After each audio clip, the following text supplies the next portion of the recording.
माझं तसं पाहिलं तर ह्या परिस्थितीशी कुठेही माझा संबंध नव्हता.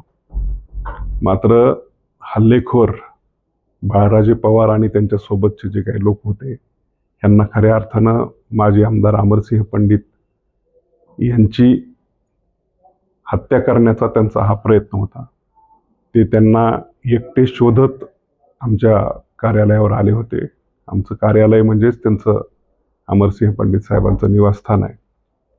ही मंडळी आल्यानंतर मी त्यांना बाहेर दरवाजात उभा राहून सांगितलं की इथं कोणी नाही, तुम्ही असं वागू नका.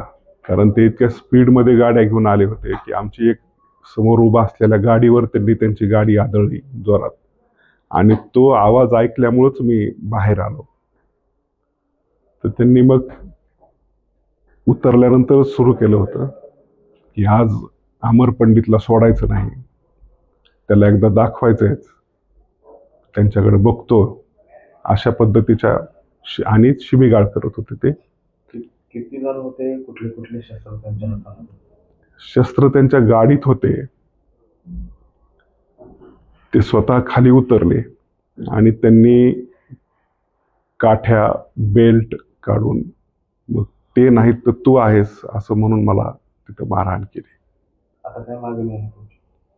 माझी मागणी हीच आहे की हे बाळराजे पवार जे आहेत, यांनी याच्यापूर्वी सुद्धा 1997ला त्यावेळेसच्या शिवसेनेचे तालुका प्रमुख जे आहेत कैलास बेद्रे यांचा अतिशय निर्घृण खून त्यांच्या राहत्या घरी केला होता. त्या खुनात त्यांना जन्मठेपेची शिक्षा झालेली.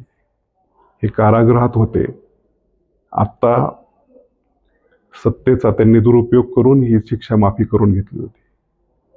जरी ते सत्तेतून त्या कारागृहातून बाहेर आले असले तरी सुद्धा त्यांचं जे नेचर आहे, हे नेचर हे खुनीच आहे. त्यांची खरी जागा कारागृहात आहे. त्यांना परत एकदा तिथं पाठवलं पाहिजे.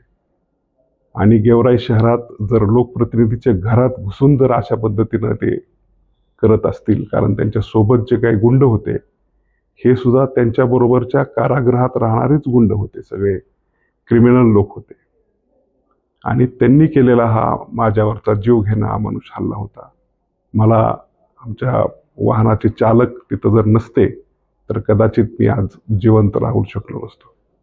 आता काय मागणी कराल? काय कारवाई झाली पाहिजे? त्यांच्यावर गुन्हा दाखल झाला पाहिजे आणि ह्यांची रवानगी परत एकदा कारागृहात झाली पाहिजे.